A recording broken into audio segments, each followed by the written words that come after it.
Welcome back to the Gary Sutton Show on WSBA. I am fortunate here. I have a judge in here, so I'm on my best behavior right now. I don't want to be screwing up this half hour. But Judge John H Foradora, who is the president judge in Jefferson County, has been on with us before. He's running for Supreme Court. And you know, I have to let all the judges and people come in now, all because of you. All right, they've all got to have a chance to come in, but nobody's taken me up yet. Nobody wants to come in. And you said that's because half of them are probably afraid to be on with me. Why would I feel terrible about that. I don't know if it's just you. I mean, I think that's the way politics works today. You know, you got to have the soundbite. You got to have things set up, and you know, God forbid somebody asks you a question that you have to answer. So I don't know. I've been on a number of radio stations. It's a good way to meet. This has been people. The best one you've been on, though, I'm sure, right? Absolutely. Yeah. As of this morning, right? Now, you're running as a Democrat, and you're running for the Supreme Court of Pennsylvania. Let me ask you a question. I don't remember if I asked you this before when we were talking. I really enjoyed our last interview, by the way. Do you like the idea that you have to run to become a judge, or would it be better to be appointed? I mean, what are your thoughts about that? I mean, the people do have control with the 10-year retention elections and so forth. Yours comes up in 2021 for that. But what do you think? You know, a couple of views on that, and it all comes down on the election side. In Jefferson County, the registration is about 3-1 Republican to Democrat. And when I joined or passed the bar, I was one of only 4 Democratic attorneys in the county. So I looked at it as I could never get an appointment if I wanted to live there, just because of the numbers of voters. They would expect a Republican to be appointed from that kind of area.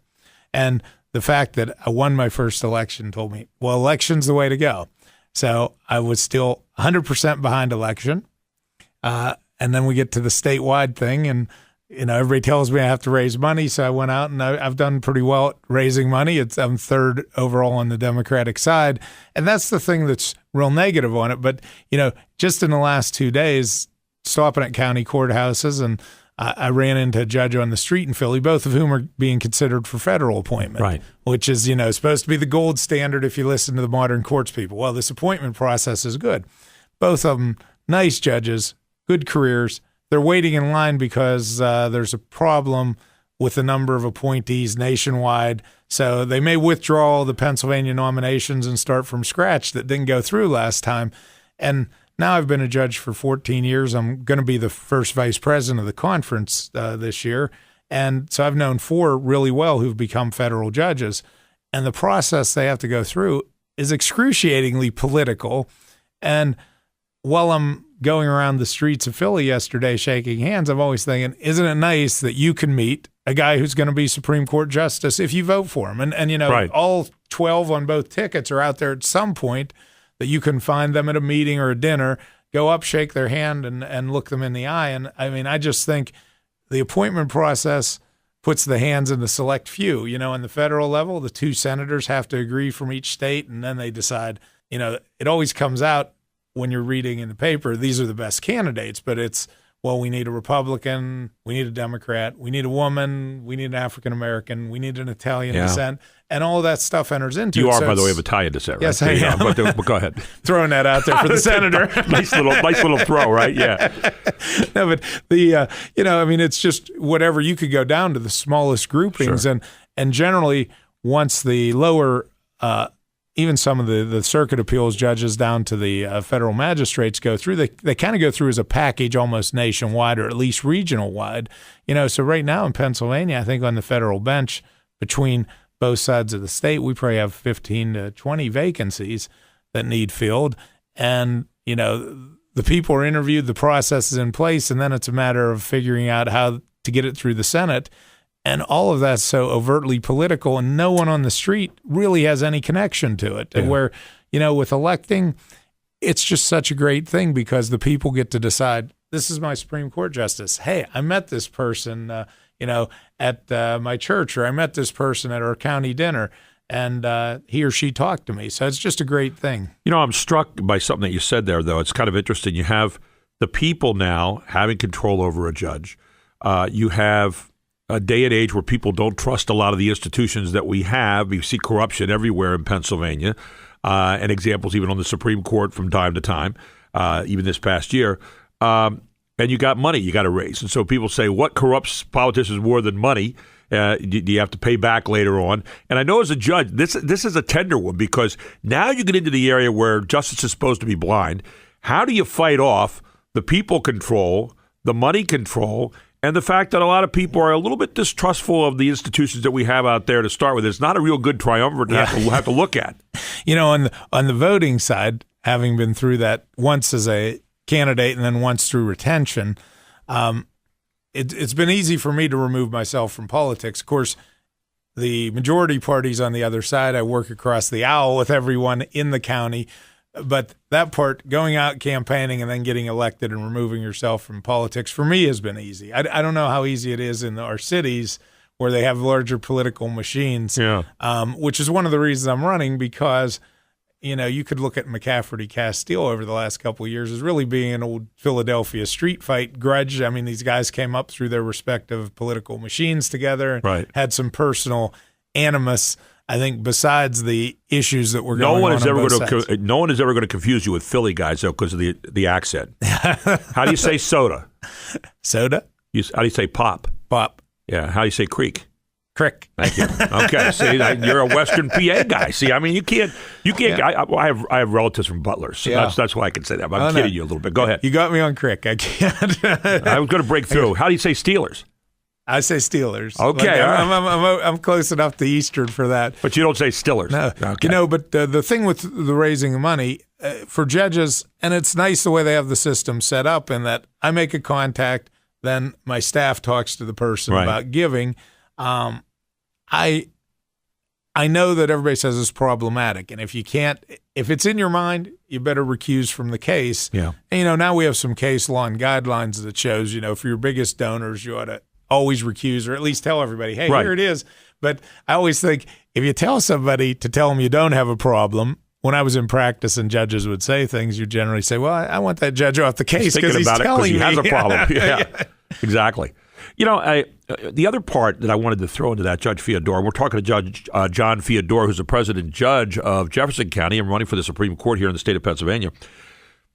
Sidism. We seem to have people today who pick people based on their side. And we were talking with John LaBoutillier just before you come in today about this whole idea of win-lose in our country instead of win-win.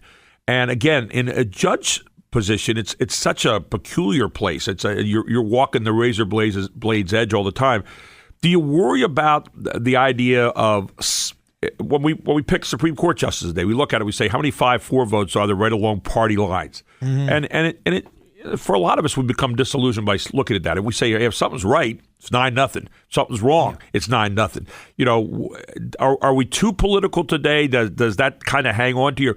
How have you managed to take that over the years and say, okay, I was a Democrat getting elected. Guess what? Now I'm a judge stepping in here taking a look at this case. How do you do that? Well, you ought to always remember there are people out there, so no one comes to court and you say, hey, what's your political registration? No, I would never think about that, actually, when I come to court. That's not something that would be on my mind. Yeah, and it shouldn't be. And really, as a talk show host, come to think of it, I maybe should think about that when I go to a court in case they listen, but go ahead. At the trial court level, I mean, it's amazing the trust people put in the judiciary. Yeah. And, it's a very humbling experience to judge other people's cases.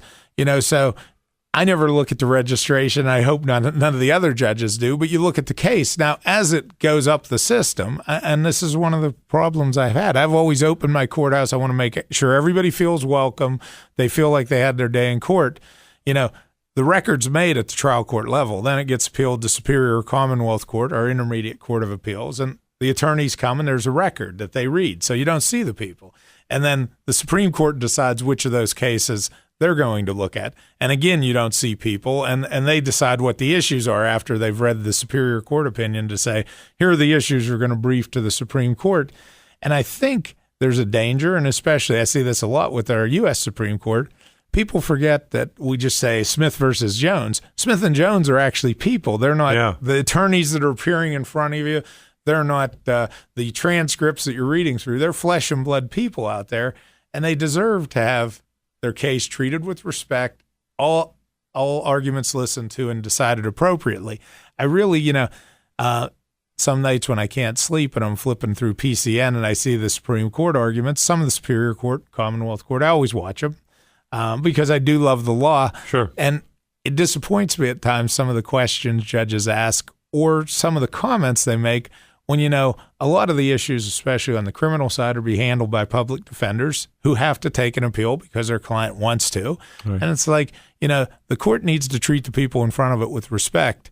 And, that's when I consider myself a people person, and I hope everyone who comes into my courtroom feels, even though they're in a bad situation, usually. I mean, it doesn't matter whether it's civil or criminal, they've got some problem, they're coming to court.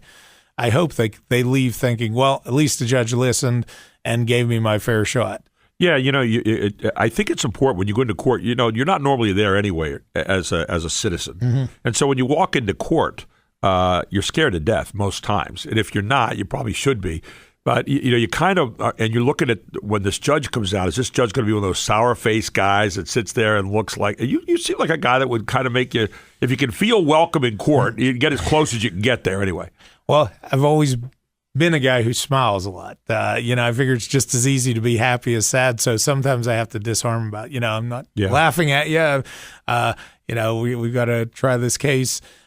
I just want to make sure that they feel welcome. I also, when we get the high profile cases, I always try to explain to everybody what's going on. So one of the TV, usually I'm out in the Altoona, Johnstown market. So sure. we usually get people at our end, the northern end, who are just out of college. And once they carry their own camera around and do work, and then they end up going to a bigger station if they want to stay into it. So one of the young ladies, when she was having her leaving party, because she moved down to Allentown or Philly, somewhere down in the east, she told a story about me because I was there. She goes, I love Judge Foradora. He's up there explaining with a big smile, today we're going to start a death penalty trial.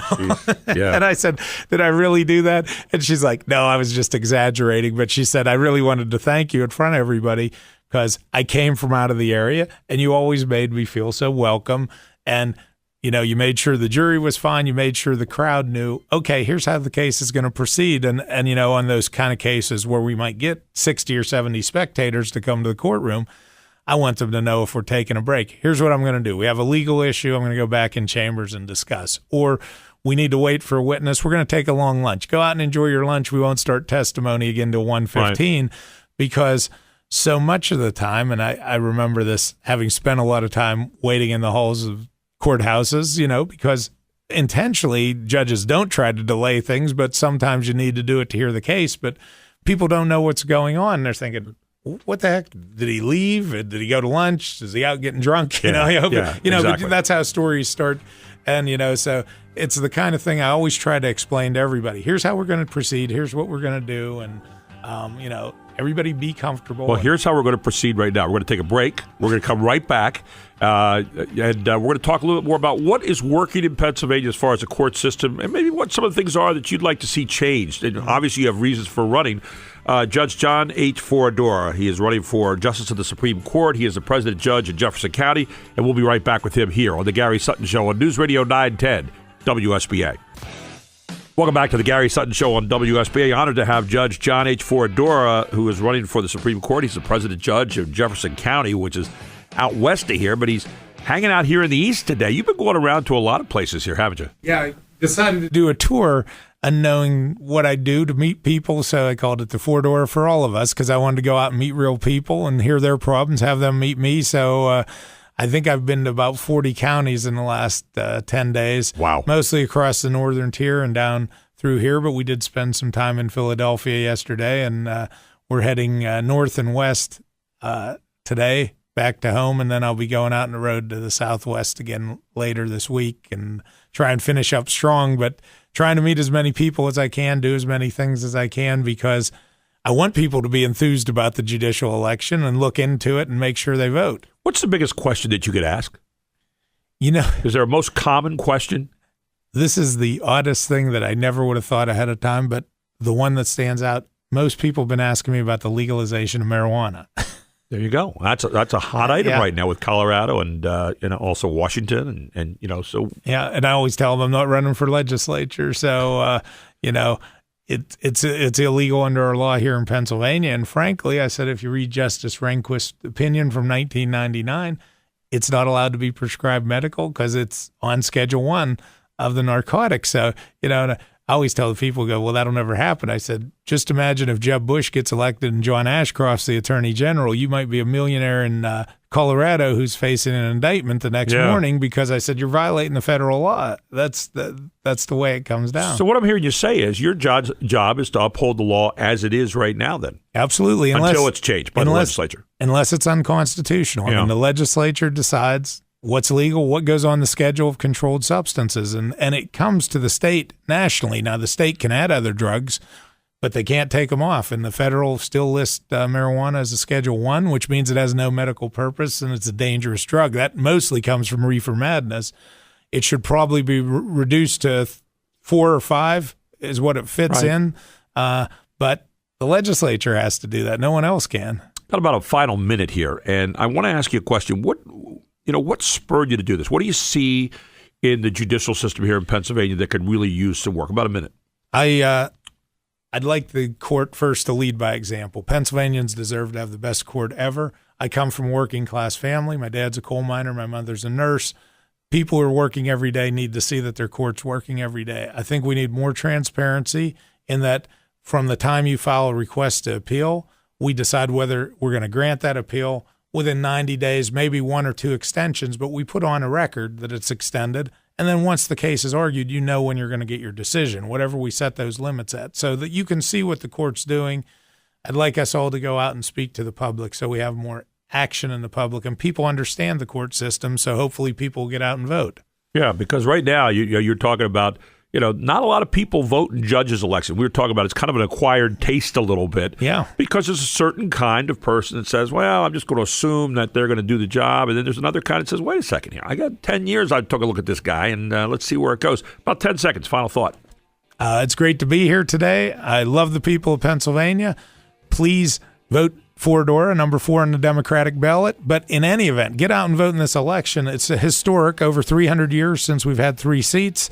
And it's going to change the balance on the court one way or the other for the next 20 years, probably. Judge, 2 for 2. Great interview. I love talking to you, and wish you the best of luck. And thank you for your efforts to serve, and thank you for the service that you've given already. Really appreciate it.